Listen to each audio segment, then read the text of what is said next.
Guys, today I've got a rare treat, really special guest who Claudio over from the Cryptos Chain channel, and he is something of a Polkadot expert. And you may remember that I've been on his channel once or twice before. You can find links to those videos down below. Definitely go subscribe to his channel.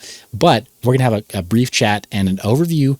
This is kind of a miner's view, right? A miner's lens and frame on Polkadot. There have been some as I understand it, one proof of work project that has launched in the Polkadot ecosystem, but the rest of it is decidedly like not anti proof of work, but just doesn't use it. So I'd like to understand if you can break down for my audience just a little bit. First off, what's the difference between Polkadot and Kusama? Because those are both making news right now, and I think it's hard for people to distinguish the difference.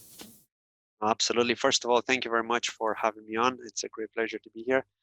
So for the people that don't understand what Polkadot and Kusama are, well, think of Polkadot as the king of interoperability. Think of Polkadot as this giant blockchain or ecosystem where you could have different side chains known as parachains all connecting to each other. Right now, what's cool about these parachains is that in order to have a parachain, you need to actually help it bond, right? Polkadot can't just ask a parachain to join for free because they obviously have costs of themselves, right, of their own. So what they're doing is they have a number of parachains called the common good parachains, which are required, mandatory for the whole ecosystem to function. But aside from that, you've got these other parachains which are trying to help the ecosystem, but also help themselves, right? Because they are producing certain products, say dApps or whatever, for the community, right? So what they're doing in order to become a parachain, they need to take part in what is so-called a crowd loan. You could think of it as an ICO, but it's much more friendlier because you're not actually giving away your funds. You're not sending your crypto to some company and you're receiving their tokens, but then never seeing your crypto again. This is actually a really cool idea because what you're doing is you're contributing with your DOT, which is the cryptocurrency of the Polkadot ecosystem. You're contributing it and you're locking it up for up to 2 years as a lease in order for that parachain to bond. And once that parachain bonds, which is the side chain, then they reward you in their tokens because you've helped contribute, you've helped them bond, and you'll get a share of the number of tokens that they've got available for the community which have helped them bond. So it may seem a bit complex, but think of it like you're contributing to an ICO. They've got a certain number of funds. They're going to reward you with those funds if they connect successfully, right? So what you're doing is at the end of that lease period, you're going to get your DOT back. So that's the beauty of it. Now, what is the risk behind doing this? Well, the fact that the price could go down a lot. And then after 2 years, you're receiving your DOT and you're thinking, wow, I've just lost like 50% of the value, right? There is that risk. But there's also the upside risk. What if we're in a bull market when that happens in 2 years, right? Many things could happen in crypto in 2 years. If we're in a bull market and you're seeing 2x, 3x the price that you initially had, then that's a win-win situation because you've now owned those tokens from that specific project, which is now a parachain, and also your DOT on the side. Now, what's beautiful about Kusama, because now we can talk about Kusama, is that Kusama is also known as a test network or a canary network or ecosystem of Polkadot. Now, initially, the initiative was just to have a test network. So anything that would go on Polkadot, any kind of update to the code to their relay chain, their relay chain is like their main blockchain. Any kind of update like that would take place on Kusama first. So it was always known as that test network, just like Ropsten is to Ethereum, right? However, it's much more than that because now projects are developing solely on Kusama because it is cheaper to actually own a parachain on Kusama. The network costs are not as high as they are on Polkadot. So what's beautiful about that, and these crowd loans are running at the moment, the first one that actually successfully bonded was Karura, which is the largest DeFi. They've won the first auction. And the second one we think is going to be Moon River because that's the second one which is running at the moment. So these crowd loans that we're talking about earlier with Polkadot will actually lead up to what are known as parachain auctions.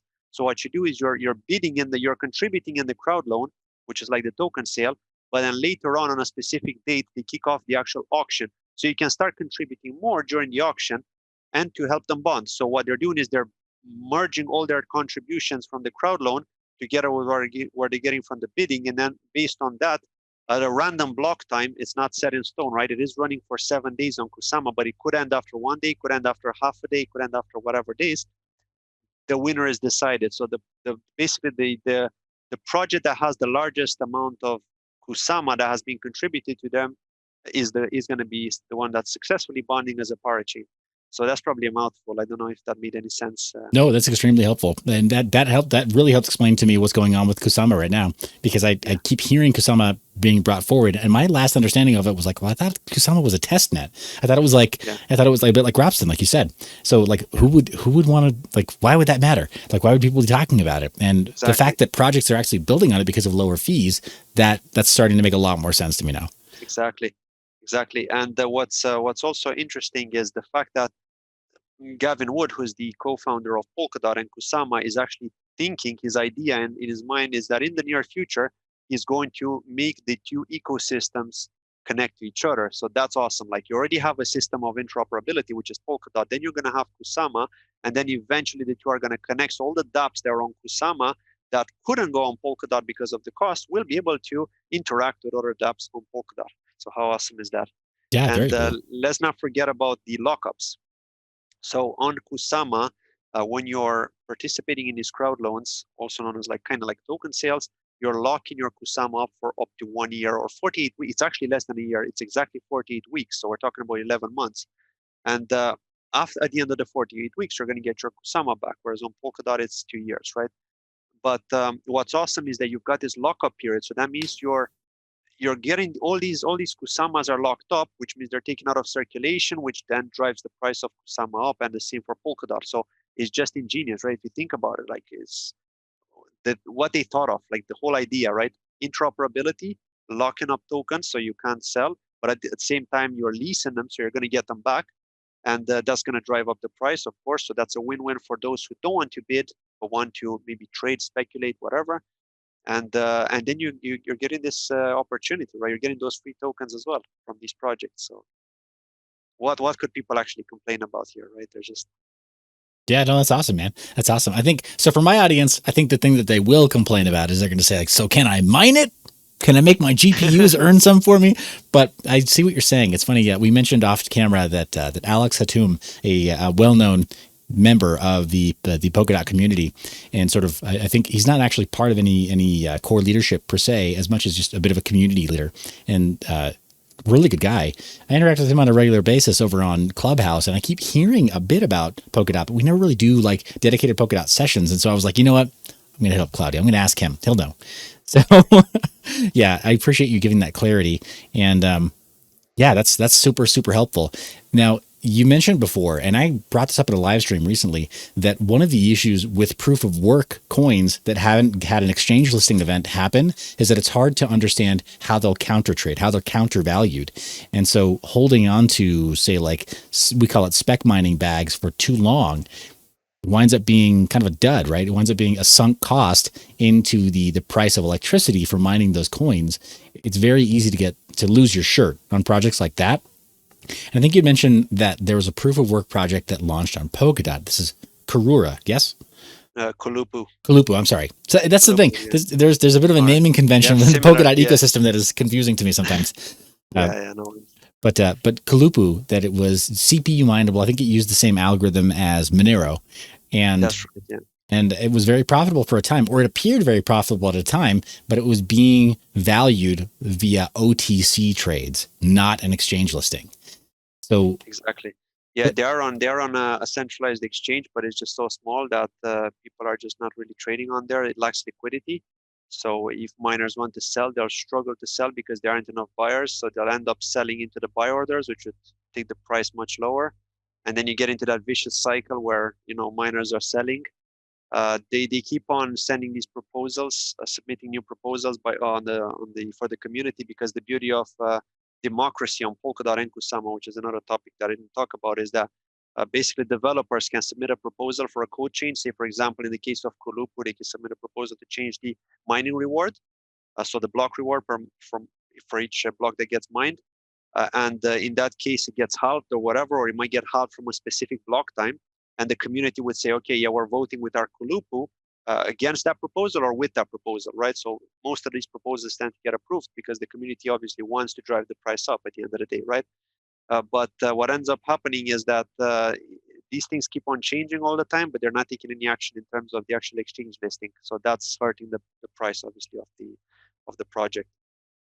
got it. Yeah. So it seems like then, based on that one experiment, that it seems like within the Polkadot ecosystem, maybe a better way to use Polkadot as an ecosystem is to stick within the sort of the not anti-proof of work, but stick to a model that does not include proof of work, and maybe you'll do better. Delegated proof of stake, because like most of these projects are on delegated proof of stake, so that helps the community, helps everyone, because you don't have to worry about that, and it's cold delegated proof of staking as well. I mean, and we're not talking about validators here. We're talking about nominators, who are people maybe like you and I who don't want to set up a node, but maybe just want to stake on someone else's node. So in that case, you're delegating your tokens to that node, and then you set it and forget it. You don't need to keep your PC on 24/7 or anything like that. It's cold staking, also known as cold staking, right, from the old terms, because as you probably know, hot staking is when you need to keep your device on 24/7 to have the wallet synchronized in order to verify those blocks.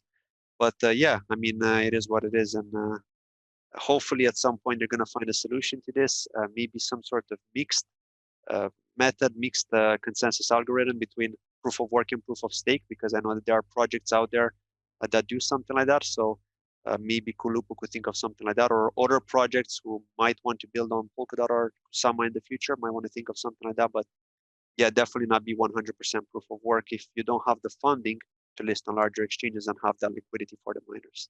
Yeah, awesome. So, hey, Claudio, I think maybe we wrap this one up so that there's a bit of that primer for my audience on Polkadot.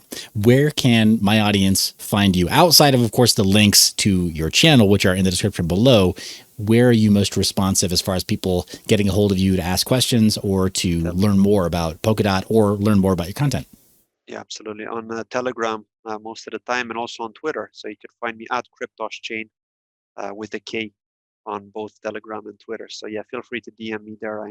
You are able to DM me on Twitter as well. I know some people can't get DM'd if they're content creators, but yeah, I have no problem with that. So awesome. Well, hey, Claudio, thanks so much for getting that rundown to my audience, helping us understand a little bit better about the differences between Polkadot and Kusama, and be able to explore a little bit more with a little bit more knowledge, a little more education, our options moving forward as investors, and not proof of work aficionados, but people who are just interested in seeing the larger crypto market cap and the larger ecosystem grow in new ways with a push towards interoperability.